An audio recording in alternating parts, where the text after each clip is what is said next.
मुख्यमंत्री श्री, रक्षा मंत्री राजनाथ सिंह जी, मंत्रिमंडल के मेरे अन्य सदस्य, देश विदेश से आए डिफेंस मिनिस्टर्स, इंडस्ट्री के सम्मानित प्रतिनिधि, अन्य सभी महानुभाव, देवी और सज्जनों, मैं एरो इंडिया के रोमांचक पलों का गवाह बन रहे सभी साथियों का अभिनंदन करता हूं। बेंगलुरु का आसमान आज नए भारत के सामर्थ्य का साक्षी बन रहा है। बेंगलुरु का आसमान आज इस बात की गवाही दे रहा है कि नई ऊंचाई नए भारत की सच्चाई है। आज देश नई ऊंचाइयों को छू भी रहा है और उन्हें पार भी कर रहा है। साथियों, एरो इंडिया का ये आयोजन भारत के बढ़ते हुए सामर्थ्य का उदाहरण है। इसमें दुनिया के करीब 100 देशों की मौजूदगी होना दिखाता है कि भारत पर पूरे विश्व का विश्वास कितना बढ़ गया है। देश विदेश के 700 से अधिक एग्जीबिटर्स इसमें अपनी भागीदारी कर रहे हैं। इसने अब तक के पुराने सारे रिकॉर्ड तोड़ दिए हैं। इसमें भारतीय एमएसएमईज भी हैं, स्वदेशी स्टार्टअप भी हैं और दुनिया की जानी मानी कंपनियां भी हैं। यानी एरो इंडिया की theme the runway to a billion opportunities, जमीन से लेकर आकाश तक हर तरफ नजर आ रही है। मेरी कामना है आत्मनिर्भर होते भारत की ये ताकत ऐसे ही बढ़ती रहे। साथियों, यहां एरो इंडिया के साथ ही डिफेंस मिनिस्टर्स कॉन्क्लेव और सीईओज राउंड टेबल इसका भी आयोजन किया जा रहा है। दुनिया के विभिन्न देशों की सहभागिता, सीईओज की ये सक्रिय भागीदारी एरो इंडिया के ग्लोबल पोटेंशियल को और बढ़ाने में मदद करेगी। ये मित्र देशों के साथ भारत की विश्वसनीय भागीदारी को आगे ले जाने का भी एक माध्यम बनेगा। मैं इन सभी इनिशिएटिव्स के लिए डिफेंस मिनिस्ट्री और इंडस्ट्री के साथियों का अभिनंदन करता हूं। साथियों, एरो इंडिया एक और वजह से बहुत खास है। ये कर्नाटका जैसे भारत के टेक्नोलॉजी और टेक्नोलॉजी की दुनिया में जिसकी महारत है, एडवांस है, ऐसे राज्य कर्नाटका में हो रहा है। इससे एरोस्पेस और डिफेंस में नए अवसर पैदा होंगे। इससे कर्नाटका के युवाओं के लिए नई संभावनाएं खुलेगी। मैं कर्नाटका के युवाओं से भी आह्वान करता हूं, टेक्नोलॉजी को फील्ड में आपको जो महारत हासिल है उसे रक्षा क्षेत्र में देश की ताकत बनाइए।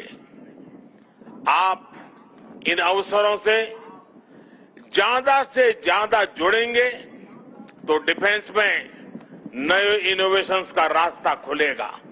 साथियों, जब कोई देश नई सोच, नई अप्रोच के साथ आगे बढ़ता है तो उसकी व्यवस्थाएं भी नई सोच के हिसाब से ढलने लगती है।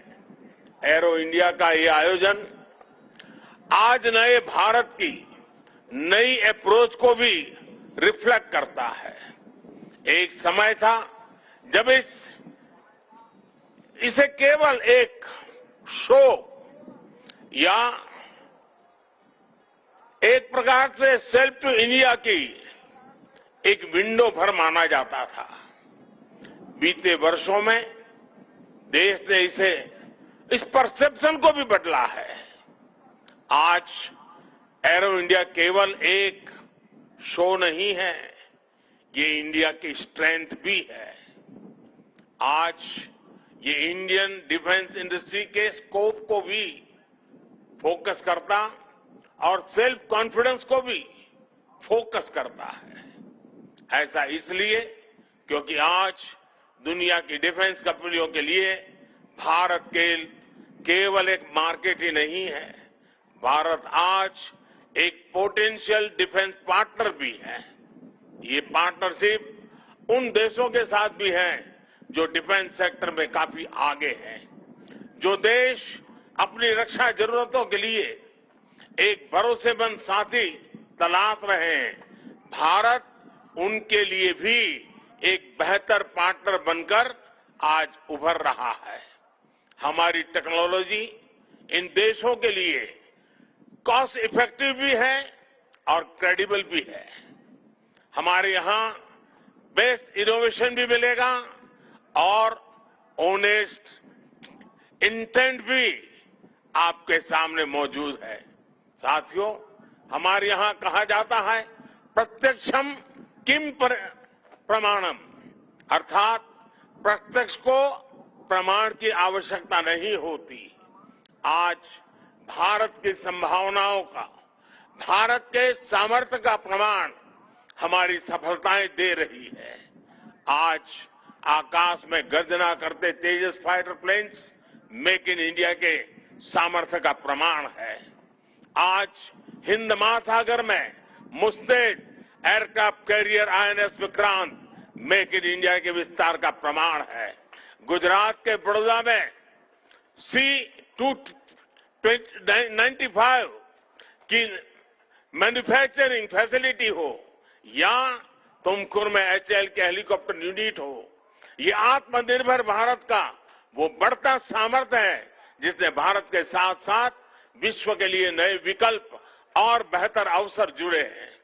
साथियों, 21वीं सदी का नया भारत अब न कोई मौका खोएगा और न ही अपनी मेहनत में कोई कमी रखेगा।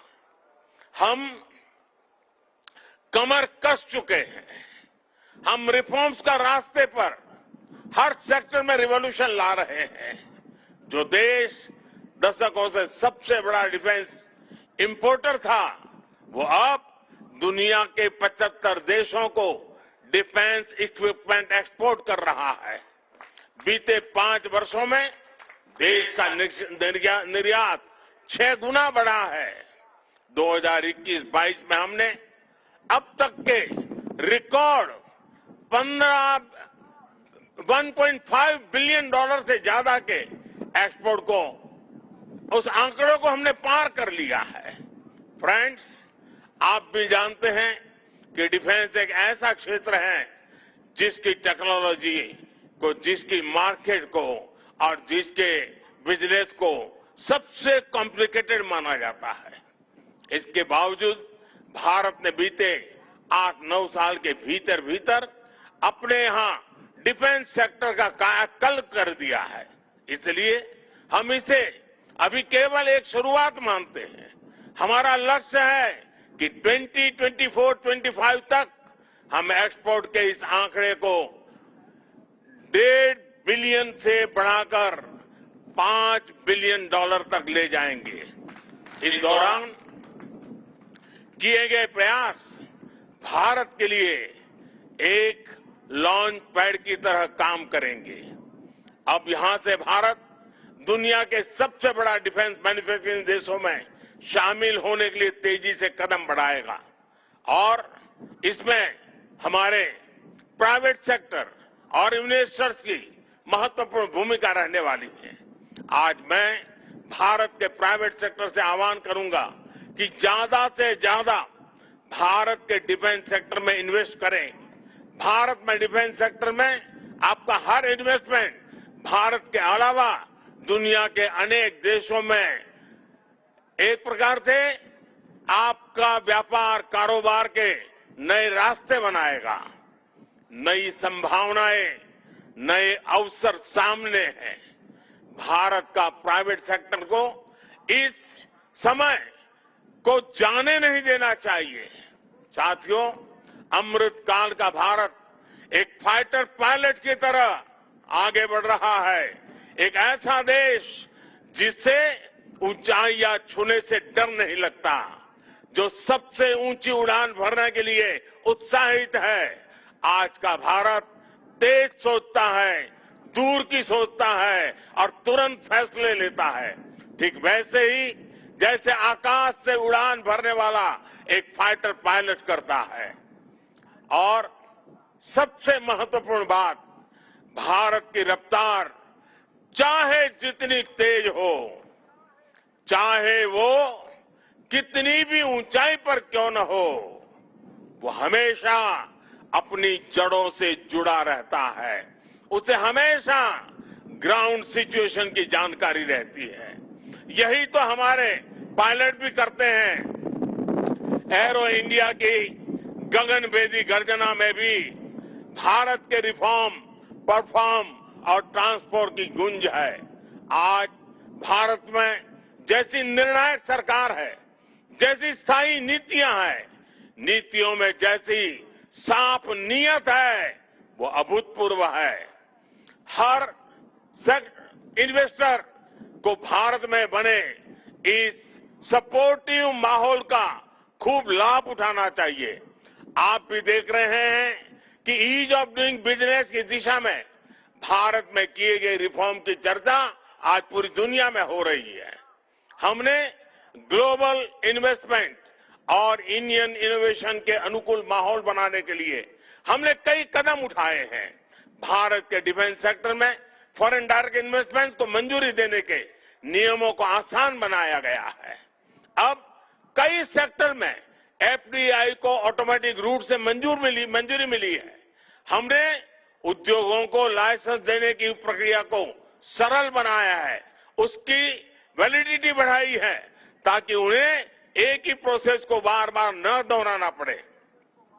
अभी 10-12 दिन पहले भारत का जो बजट आया है, उसमें मैन्युफैक्चरिंग कंपनियों को मिलने वाले टैक्स बेनिफिट को भी बढ़ाया गया है। इसका फायदा डिफेंस सेक्टर से जुड़ी कंपनियों को भी होने वाला है। साथियों, जहां डिमांड भी हो, कैपेबिलिटी भी हो और एक्सपीरियंस भी हो,